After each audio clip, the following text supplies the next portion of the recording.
All right, furniture people, stick with me on this one. This is the three-tone dresser that you voted on. Turned out pretty cool. It's got a good story too. We'll see ya. Well, hello, furniture people. How are you doing this evening? I don't know when you're watching this, but where I am, it's evening. So if you're watching this in the morning, good morning. If you're watching this in the afternoon, good afternoon. If it is the evening, good evening. So this is a piece. There's a little bit of a story here, and I'll get to it soon enough. It's a dresser, obviously, and it's from roughly about 1900. The reason that I know that is because there was a maker's mark on it.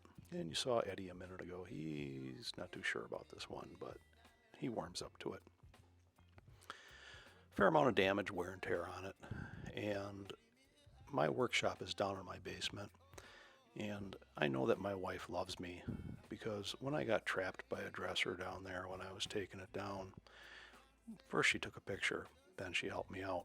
So look a little bit like Jack Nicholson there in The Shining, but whatever. So there's the maker's mark, and I know that this was built by the Blanchard Hamilton Furniture Company in Shelbyville, Indiana, roughly 1900, give or take a few years, depending.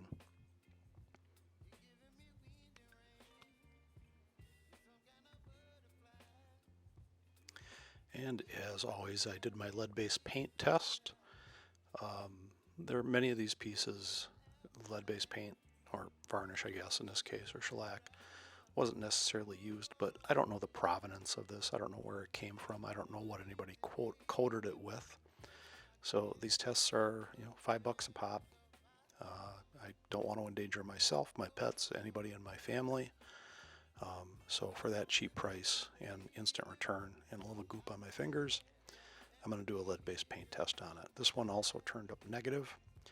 In the pieces that I've worked on within the video series that I've done, the only one that's turned up positive was a dry sink. And if you're curious, feel free to look at that video on my channel.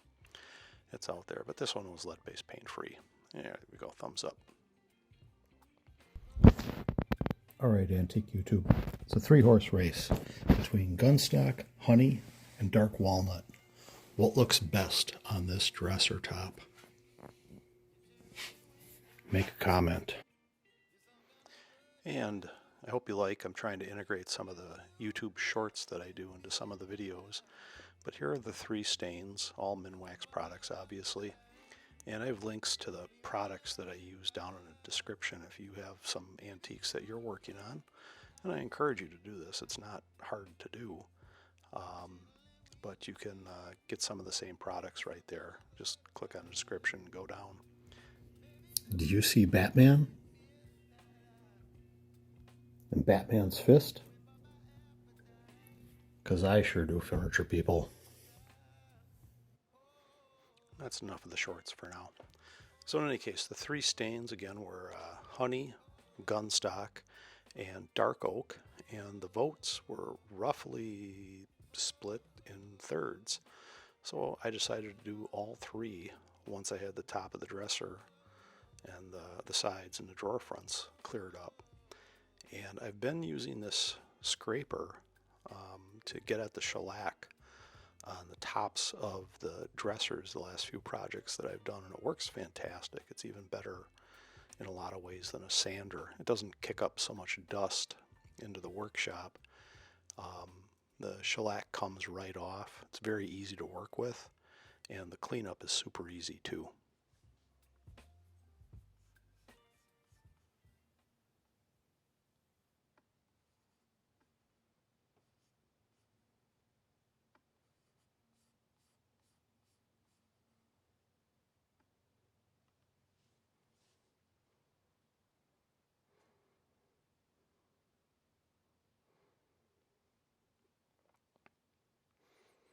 And after I finish scraping off all the shellac, it's kind of fun. There's a certain satisfaction in brushing up the gold dust there and bringing it off the dresser, dropping it down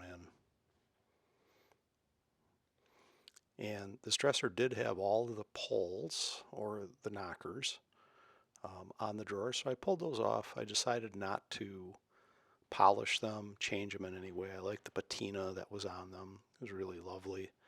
And then I put on a very light grit 220 sandpaper onto my orbital sander, this DeWalt sander, and cleaned up the little remaining bits of shellac and smoothed it out, and little scratches and things that are in the top of any old piece of furniture like this. And again, if you're interested in this stuff, I encourage you. There's a link to the DeWalt orbital sander like this down in the description too.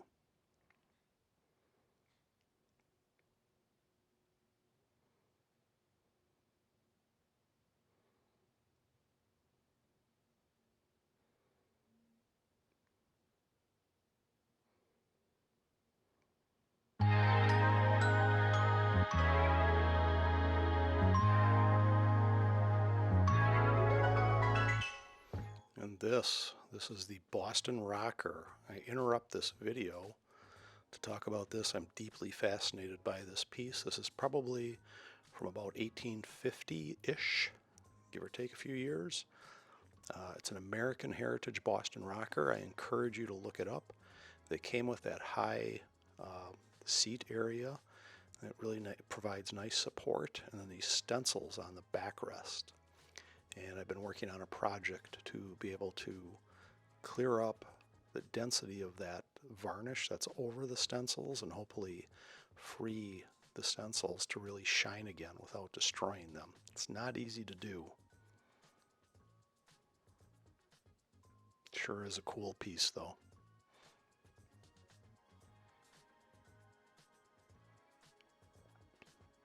Now back to the dresser, and sometimes there's things that I end up doing. There is this scroll work on the lower left hand part of it, and it was missing. There was the same bit over on the right hand at one point, but that's long gone. And I spent a fair amount of time shopping online, going to stores, trying to find something to replace this with, because even this one's a little bit damaged and cracked, and I was just unable to. If anybody knows, this is about 6 inches long, 3 inches high, and about 3/4 of an inch thick. Put it in the description if you know where I can get something like this. And this dresser, the story on it, we've owned it for a few years now. We have an Airbnb in the Milwaukee area, and this dresser was in it until a few weeks ago. We pulled it out. We had to do a little bit of redecorating. That Airbnb itself, that house is about 100 years old now, so it's a standing antique, a functional antique.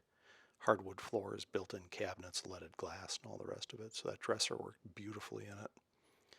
And here I am. Again, the 3 stains: gunstock, honey, gunstock, and dark oak. And this is a little bit out of focus. It's more focused on me, but you get the idea with the stains. That's why I decided to leave this shot in here. And you can really see what it looks like on the one of the drawers.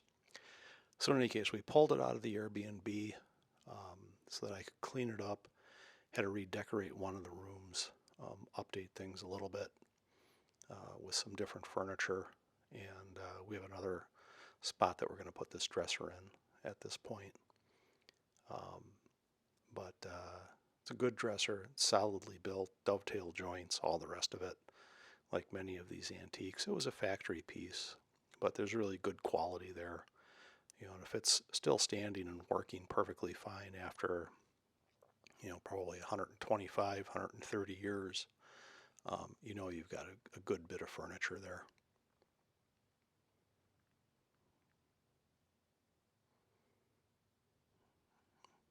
And this is the dark oak, and you can see immediately when I put it on, you'll see right away the difference on the 3. And the truth of it, I could have stripped the whole thing. I could have used any of the 3. There's part of me that I love the dark oak look. That's what it was. I jump over, and the first one that I put down, it's over on the right now. That honey color, I just love that color too. So what I decided to do, because YouTube voted, the trim edge of the top here and the fronts of the structure of the dresser as well as the sides. I kept those all dark oak. So really what I did is I cleaned it up a little bit with some denatured alcohol, pull off any waxes or anything like that, and then took the stain and you know, spent some time getting it all into the cracks there and the nooks and crannies and everything else, and come up with a really beautiful finish. And this is an easy way. If you have something that's, just lightly worn or something, very often you can take some stain and you can really clean it up and come up with a nice result just by going over it again. And the stain, once it dries, it might be a little bit sticky, and you don't want to wipe it off at that point. What you do want to do, though, is coat it with polyurethane. And I prefer the brush-on polyurethane versus spray-on. You can get it in a spray can. It's like a spray paint. But I like the brush-on. I get ultimately a much better final result with brush-on versus a spray.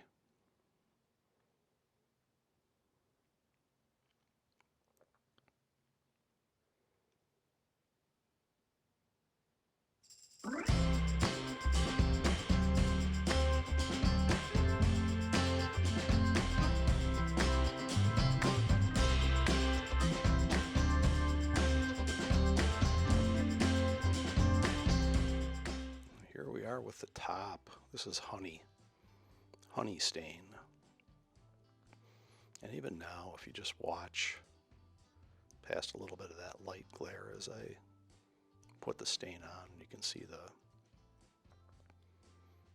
detail in the wood grain coming out. And there's two stages in this that I just find the whole process of refinishing antique furniture to be this really kind of a nice zen thing. Is one, when I strip something down, because you can't really see it because of the scratches and damage. And if you went back to the early part of this video and looked at what the top of this dresser looked like, it's just so gunked up. At this point, you can't really see much of anything. And I stripped that down, and it starts to reveal itself. And then you brush it down and all the rest of it, rub it with a rag. But it's really when I put on varnish, rather stain like this, and the old grain starts to pop out again. And here you can really just see just the gorgeous shapes and the grain and everything else in there. It's beautiful. I had the same result, and I used the gun stock on the drawers. This is the third stain. So dark walnut on the frame, honey on the top, gun stock, which has a little more red component to it, you can see there. Using it on the drawer fronts. And again, the drawer fronts are veneer, just like the top was. And as I'm going through it, if you pay attention to the lower right there, and you look at the grain again in the wood and the beauty that's there. And the scroll work on this, I didn't want to damage it when I cleaned this up and did a little bit of sanding. So I intentionally left, that little bit darker area. It also helps to provide sort of I don't know what to call it, a reverse highlight, if you will, that helps that scroll work stand out when you look at the piece. And that's the top drawer. That's the shallowest drawer of the three, if you will. And interestingly enough on this, there's those two center open spots, and I'm applying stain to those right now. Those did not have veneer in them, and I don't believe they ever did. So you'll see in the final shots that I get to in a minute or two here that they show up differently. It's a little bit more of a lighter red color, and even now you can see it as you look at it. And the reason for the difference is, again, that's the base wood that the front of the drawer is made out of, and the rest of it is veneer. That's why it's different. It's not bad, it's just different. It's polyurethane time. Might sound silly, but I love putting on the coats of poly, letting them dry, coming down, and again, especially on the tops, I love to do 6 coats. It just seems like I get a great result with 6 coats. You put it on with a brush, it self-levels, you really don't see any brush marks or anything like that. That's a Varathane polyurethane. Links in the description again if you're interested, and then just a paintbrush. You want to make sure that, for example, Eddie can shed some hair, and occasionally I'll find a dog hair in my polyurethane on a desk or a dresser. Just have to be careful with that. And I put together the poles, and these ones were, I guess, ultimately really 4 parts. There's the pole part, the hinge there. You can see I'm working that hinge right now. That's 2 parts right there. It goes into the scutcheon, the part that I'm holding, and then there's a tiny little tack down at the bottom. And I had all the tacks. I managed to recover everything, put it all together with the screws that went in the back, so those things don't spin around or anything like that.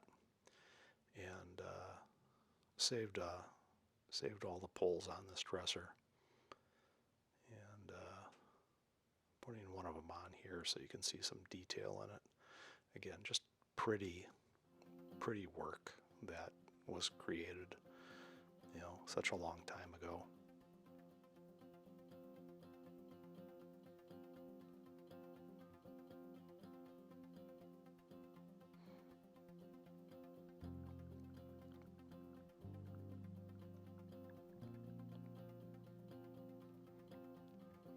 So here's the final. I brought it upstairs to photograph it, put a little light on it, and it's a simple dresser, a veneer dresser, but there's some nice detail in there. There's a little bit of a unique story with having it for the Airbnb, a little bit of the history from Shelbyville, Indiana, the manufacturer, and I sincerely hope you've enjoyed this video. Please like and subscribe if you have, and stay safe and be healthy, everyone.